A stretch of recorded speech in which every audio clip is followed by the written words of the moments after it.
So what's up people, and welcome to another Battle Angel Alita Mars Chronicle video.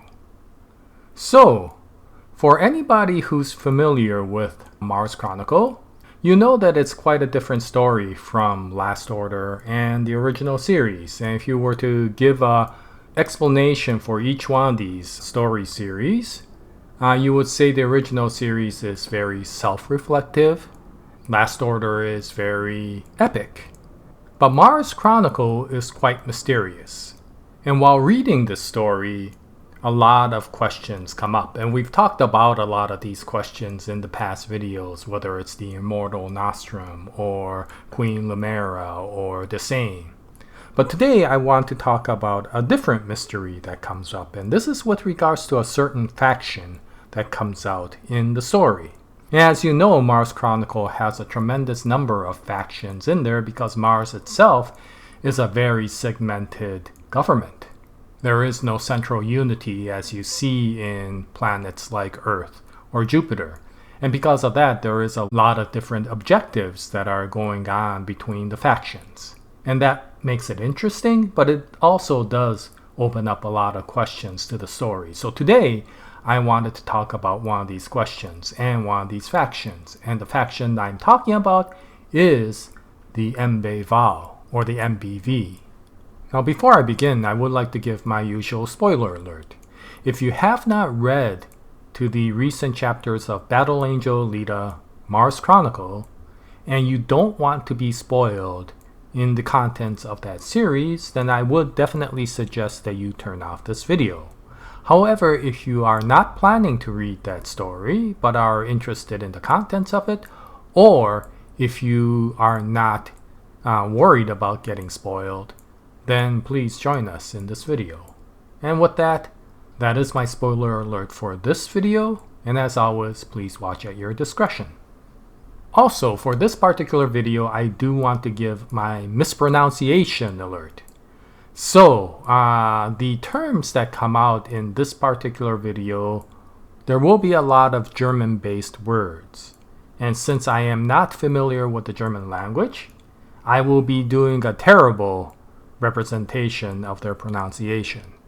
And so, especially to the native German speakers, and to the German speakers in general, I apologize right from the start because of the language equivalent of running your fingernails through a chalkboard when I try to pronounce these German words. So yes, a mispronunciation alert and an apology right from the beginning.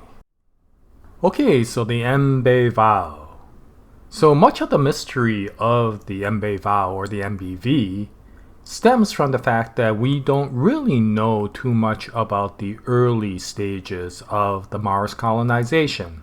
By the time the comic already gets to Mars, and even in the backstory of Mars, there is already an established civilization in Mars. And so how Mars developed into this civilization is not really well known, and because of that, how the MBV came into existence is really not well understood. And who they are is also really not well understood. But there is some information that we do get from the short discussion that one of their representatives, Mui, gave to young Yoko, Erica, and the doctor, whose name I have forgotten at this time. I apologize. And from what we hear from Mui, the MBV seems to be the caretaker of the Himmelsaal, or the Sky Tower. Now, if you recall, Mars really doesn't have an atmosphere, and the only way they were able to get the civilization going was to erect these huge pillars of salt that support a giant canopy at the top of the tower. And because of that, it's kind of like a giant tent that surrounds the entire planet, and the people within that tent have an atmosphere to survive in. And we do see some of the terrifying results if that canopy ever gets breached, as we once saw in the comic. And so it does play a very important part in the survivability of that planet. And so, because the MBV is the caretaker of the Himmelsal, they do play a very important role in the society of Mars. And in fact, the MBV stands for the Mars Baldician Verein, or the Mars Baldician Association. And a Baldician is basically a canopy, something that I think, I'm not exactly sure where it's used. Maybe one of those things that is hung over a bed. I'm not exactly sure. But in any case, I think it basically means canopy. And so it represents that protective layer that keeps everything alive in Mars. And so once again, the MBV is a very important organization to the survivability of Mars, and because of that, they do play an important role in society. And in fact, even the Mars Kingdom Parliament will give very much respect to any representative from the MBV if they ever meet them. And thankfully for Alita, that was the case because Mui did come to rescue her when the Mars Kingdom Parliament was charging Alita with the attempted assassination of Queen Limera and was interrogating her. And so the MBV definitely seems to be a highly influential organization, even in the modern era where Alita currently exists. And if you look at the details of the organization, they seem to go back really far. They predate even the 300 years prior when Alita was the young Yoko. By that time, the MBV was already a highly powerful organization on Mars. And in fact, they most likely predate even the 9 kingdoms that originally were in war, if you remember the nursery tale of the 9 kings and the Jinn. By that time, the MBV was already in existence because the 9 kingdoms had to exist within that canopy for them to survive. And the other thing you find out from Mui is that the Great King, which probably became the dominating ruler of the 9 kingdoms, made a treaty with the MBV to help assist them in expanding their solid network to the entirety of Mars. And the MBV decided to do so and work with the king because their hope was that if they increase the area to which the kingdoms and the humans can exist, then the demand for natural resources will go down because there'll be an abundance of that. And hopefully the wars and the problems that exist between the societies will diminish. And unfortunately, that wasn't the case because human nature tends to take more and more. The more they're given, the more they take. And so eventually it became not a war of resources, but a war of power. And even to this current day, those problems still exist in Mars. Now, one of the big questions that comes up from all of this information is, if the Himmelsal and the Sol network was such a powerful influence to the Mars government, why didn't any of the kingdoms take the Sol network over from the MBV? And from what I can tell, and this is all speculation, they couldn't do that because they didn't know how the Sol network worked. The MBV seems to be a very secretive organization, even in the modern era, and the members don't particularly intermingle with the regular society. So even if there was a military action to take the Sol network from the MBV, I am not sure if any of the kingdoms had enough knowledge to be able to maintain that Sol network to keep society going. So it may have been a suicide act if they tried to take the network away from the MBV. And another thing is, if you look at the structure of the MBV, they seem to be structured like a religious organization. The members of the MBV seem to be priestesses. And so this may have been done, aside from the religious reasons, to protect the organization from a potential threat.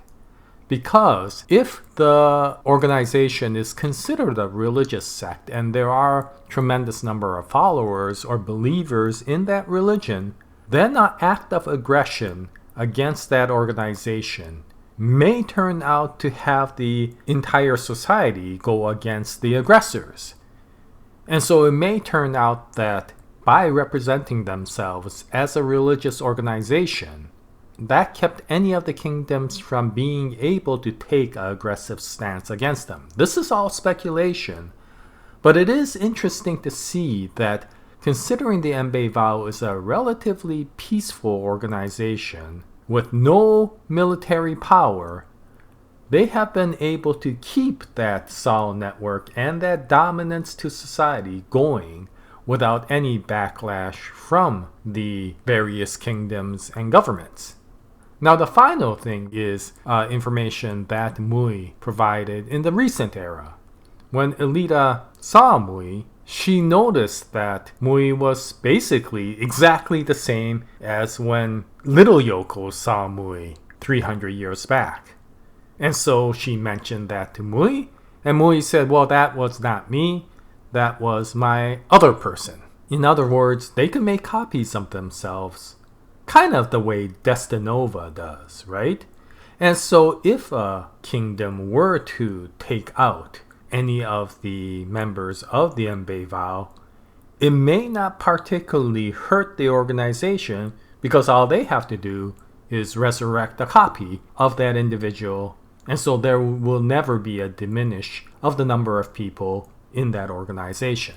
And considering how mysterious they are, even the act of aggression and taking one of the members out may be difficult, and if that member can come back and be resurrected, it may be a wasted act. Now, of course, one of the other information we receive is that the Sol network, or the Sol column itself, is created through the taking of a human life.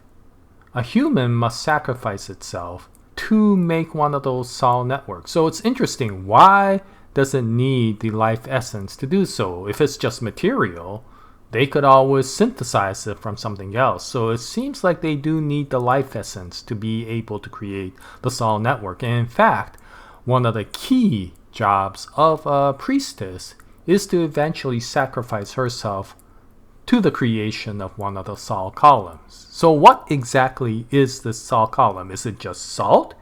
Or is there more to it than that? And is the methodology of creating a solon similar in chemistry to the way Baron Muster solidified and crystallized victims of his, right? Except that this is in a much, much greater manner because each one of these Sol columns is tremendously large. So what exactly is the process to create a Sol column is still a mystery, but it is very intriguing. Now, the other interesting thing that we learn about this organization is that it's led by an oracle.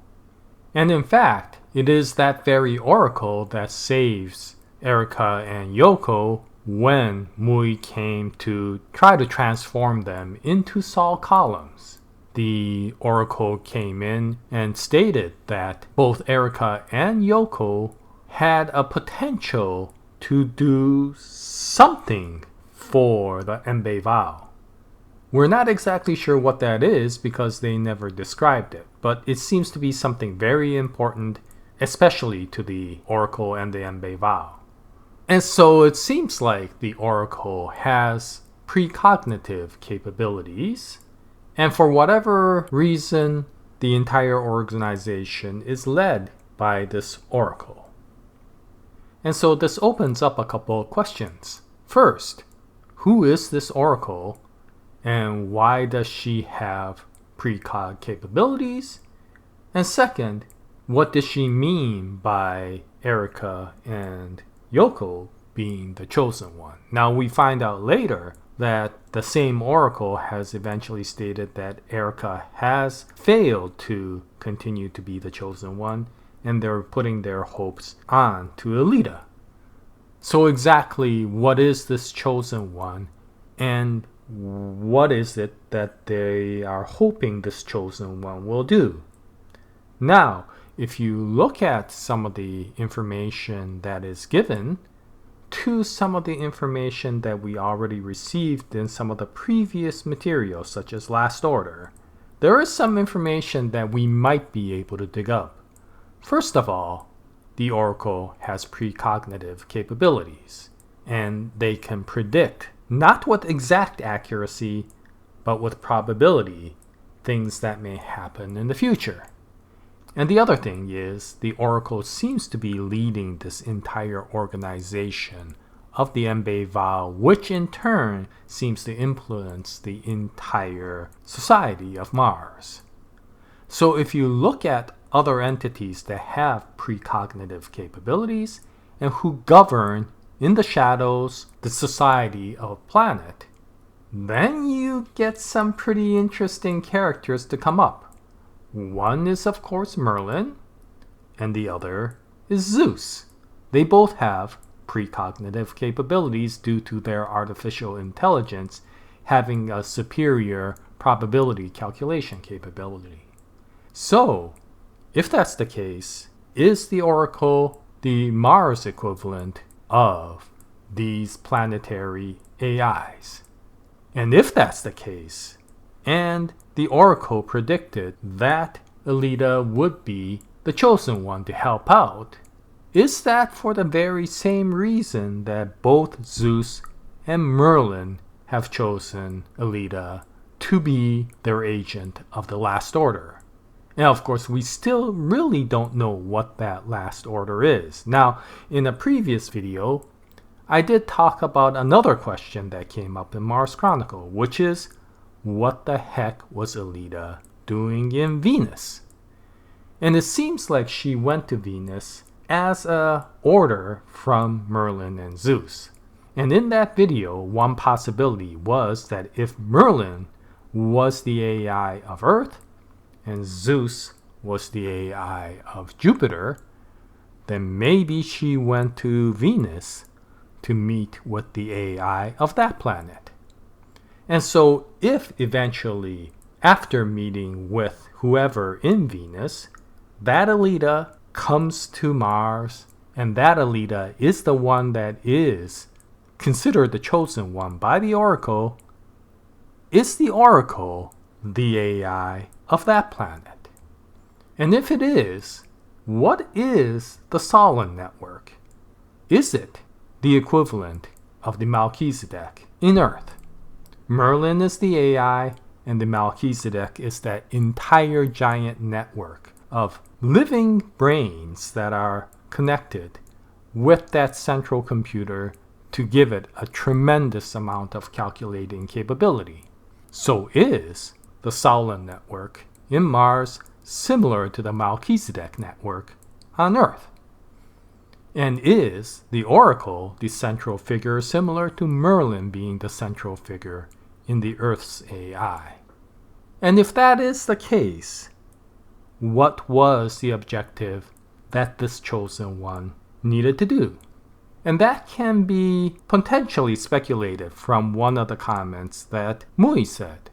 If you recall, the MBV made a treaty with the Great King way back in the early days so that they would expand the Himmelsal and in return hope that that will bring peace to mankind on Mars.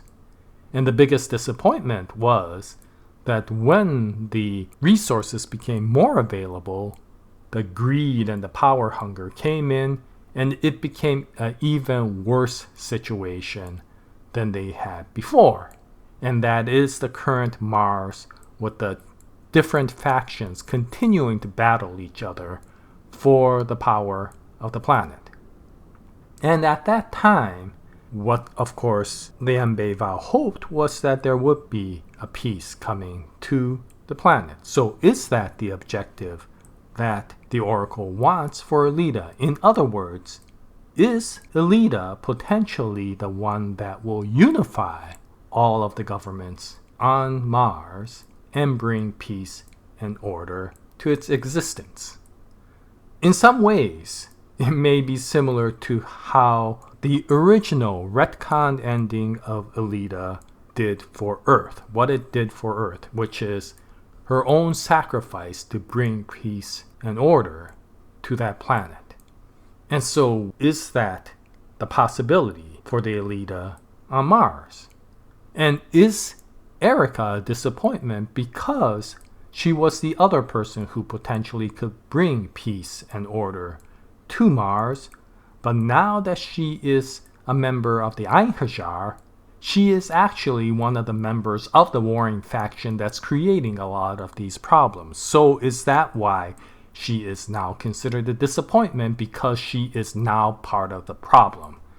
And now what they hope for is that when Alita tries to save Erica, and whatever actions that she does in the future, that will help unify Mars. Kind of like the way Neo did in The Matrix. And of course, the one last question is how? How will Alita do that?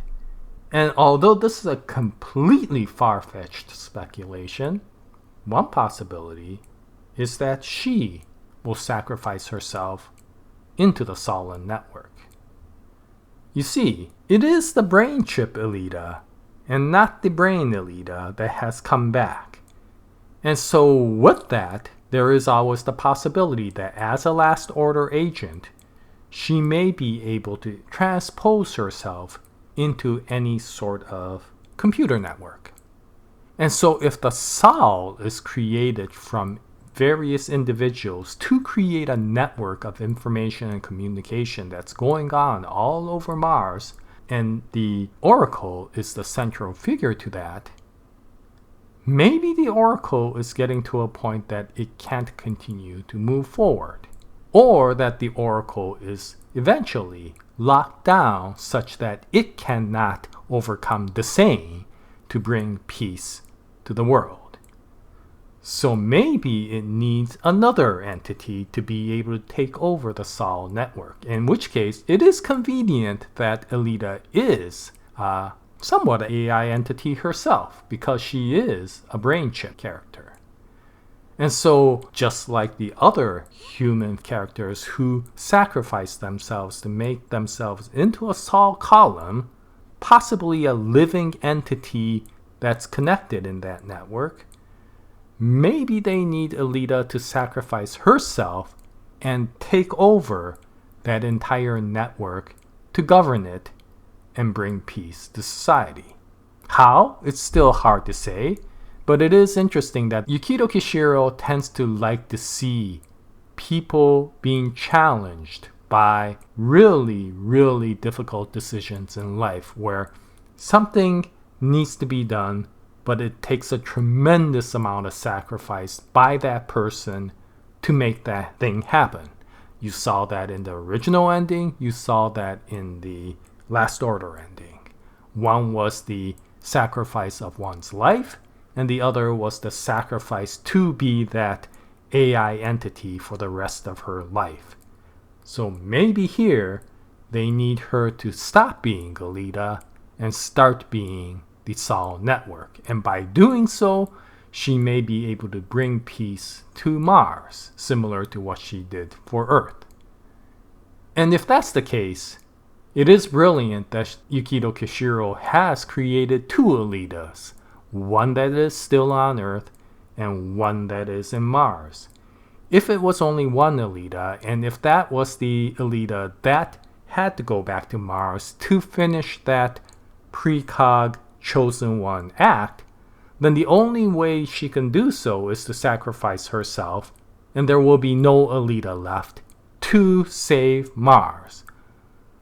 But by doing it this way, Yukito Kishiro may have given an avenue where Alita will continue to exist on Earth to live with Figure 4 and hopefully to live happily ever after, while another Alita sacrifices her identity, not her life, to become the living entity of the Sol network.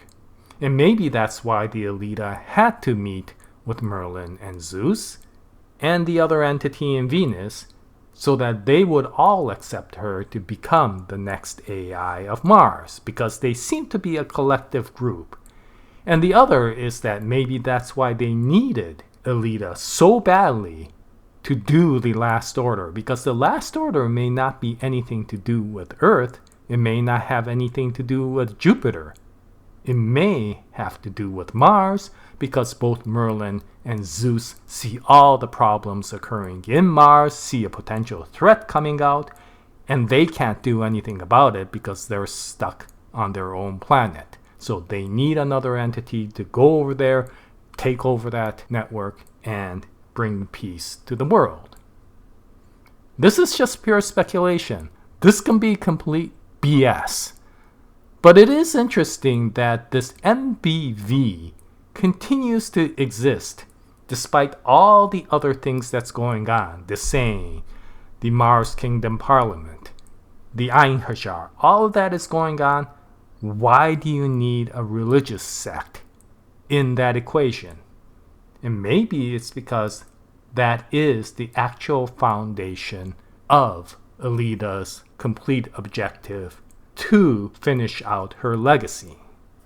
Anyway, that's about it for this video. This is all just speculation and questions. I have no answers. I'm just taking information from the comic and trying to figure out what the heck is Yukito Kishiro trying to do, and why the heck did he even create the MBV, and who the heck are the MBV? And if you decide to put these questions up and pursue it, then the only things you can speculate are various interesting stories that come out. It may not be exactly the way I've talked about it, but there are potential very curious endings that you could come up with if you include the MBV into the equation. So what I would like to ask many of you is, what do you think will happen? Why does the MBV exist? They don't particularly seem to be really directly involved in the actual plot of Alita versus Desane, and yet they seem to always be around and become a very important aspect to the story. Why? And what is the Oracle? And why did she say Alita is the chosen one? And for what purpose is Alita to be the chosen one? And if the MBV wanted the peace and unification on Mars, how is Alita supposed to bring that together if that is the objective to which Alita was chosen for? Anyway, those are still questions. I don't know the answers. I just wanted to bring out some speculations and discussions as food for thought and to stimulate discussions down in the comments section. So as always, I will thank you in advance for any comments that you can bring up. And let's hope that it continues on. The comic, that the volume 7 will be coming out in the United States on April, supposedly April 13th, I think. And also the cinematic universe, so that there will be a growing interest to this franchise that will strengthen the possibilities of the growth of the lore even further. Anyway, thank you very much for watching this video. I'll make more Alita videos in the future. I hope you join me at that time. And until then, Jaya, nice day, everyone.